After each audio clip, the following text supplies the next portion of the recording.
झिलमिला झिलमिला नदिया के पानिया बहे मधुर धार।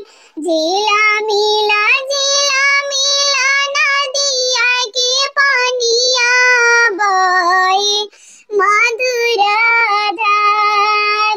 ओही में आपन जी पापा करे आसनन। ओही में आपन जी चाचा करे आसनन। माची